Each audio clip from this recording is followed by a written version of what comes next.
नमस्कार दोस्तों, UP TET paper 2 general studies की इस बेहद खास चर्चा में आप सभी का बहुत बहुत स्वागत है। अगर आप परीक्षा के लिए सीरियस हैं तो ये विश्लेषण आपके लिए ही है।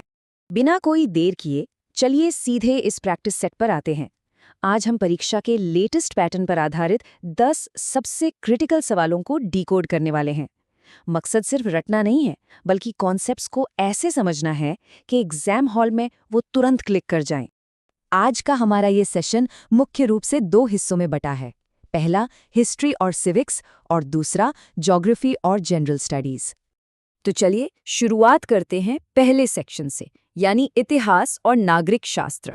देखिए, इंडियन पॉलिटी और हमारी प्राचीन विरासत के जो बुनियादी सवाल है ना, वो अक्सर हर बार एग्जाम में घुमा फिराकर पूछे ही जाते हैं।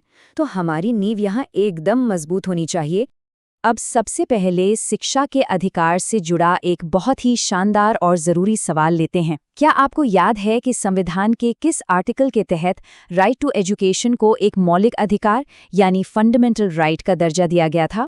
तो बात ऐसी है कि साल 2002 में हुए 86वां संविधान संशोधन ने सच में एक बड़ा बदलाव ला दिया।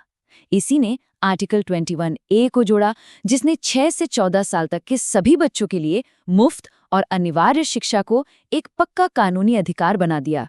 ये कोई छोटी बात नहीं थी।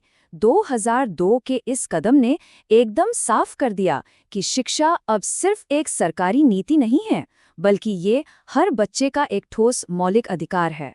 खैर, अब थोड़ा पीछे चलते हैं, प्राचीन इतिहास की ओर। सम्राट अशोक की कहानी तो हम सब ने सुनी है, लेकिन उनका जीवन कैसे बदला, इसका एक पूरा घटनाक्रम है। शुरुआत होती है 261 ईसा पूर्व के उस खौफनाक कलिंग युद्ध से। इस भयानक नरसंहार ने अशोक को अंदर तक झकझोर दिया था। और इसके बाद जो हुआ वो इतिहास है। उन्होंने हमेशा हमेशा के लिए युद्ध छोड़ दिया, बौद्ध भिक्षु उपगुप्त से दीक्षा ली और अपना बाकी का पूरा जीवन धम्म के शांतिपूर्ण रास्ते पर चलने में लगा दिया। अब अगर हम ब्रिटिश काल की बात करें तो अलग अलग वाइसरायों और गवर्नर जनरल्स के कामों के बीच का फर्क समझना बहुत जरूरी है। यहीं पर सबसे ज्यादा कन्फ्यूजन होता है। इस अंतर को देखिए। एक तरफ लॉर्ड रिपन है, जिन्होंने 1882 में स्थानीय स्वशासन यानी लोकल सेल्फ गवर्नमेंट की नींव रखी और इसके जनक कहलाए।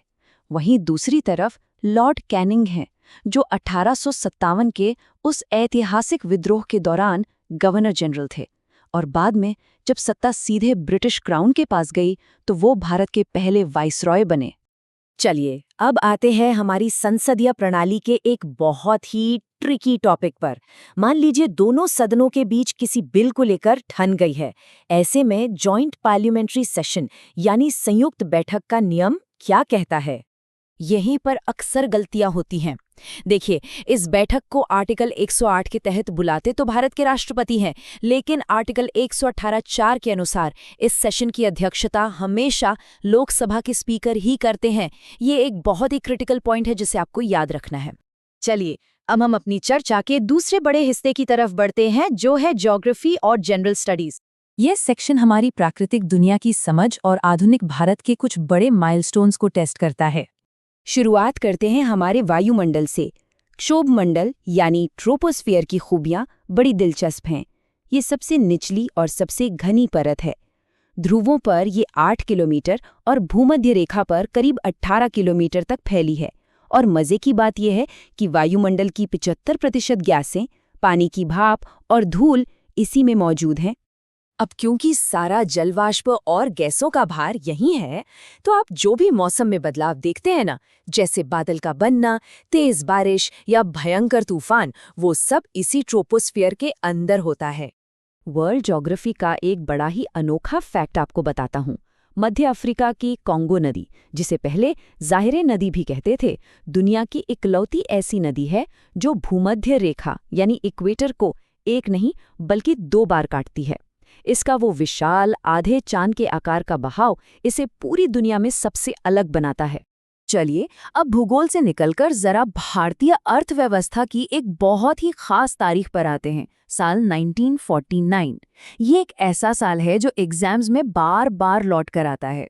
इसे ऐसे समझिए, रिजर्व बैंक ऑफ इंडिया बना तो हिल्टन यंग कमीशन के कहने पर 1935 में था, लेकिन इसका असली नेशनलाइजेशन यानी जब ये पूरी तरह से सार्वजनिक स्वामित्व में आया, वो तारीख थी 1 जनवरी 1949। थोड़ा सा पीछे चलते हैं, मध्यकालीन भारत के हेरिटेज की तरफ। फिरोज शाह तुगलक ने एक शहर बसाया था, जौनपुर। शर्की राजवंश के समय में ये अरबी और फारसी शिक्षा का इतना बड़ा और शानदार हब बन गया था कि लोग इसे शिराज ए हिंद यानी पूरब का शिराज कहने लगे थे। अब जरा एनवायरनमेंट और इकोलॉजी की बात हो जाए। ओजोन परत को जब हम नापते हैं तो वहाँ सटीकता बहुत मायने रखती है। मानक तापमान और दबाव पर इसकी मापने की एक इकाई सिर्फ 0.01 मिलीमीटर की मोटाई के बराबर होती है। जरा सोचिए, ये कितना बारीक है। और क्या आप जानते हैं इस यूनिट का नाम क्या है? जी हाँ, इसे कहते हैं डॉब्सन यूनिट। स्ट्रैटोस्फीयर में जो जीवन बचाने वाली ओजोन गैस है, उसकी सांद्रता नापने के लिए पूरी दुनिया इसी डॉब्सन यूनिट का इस्तेमाल करती है।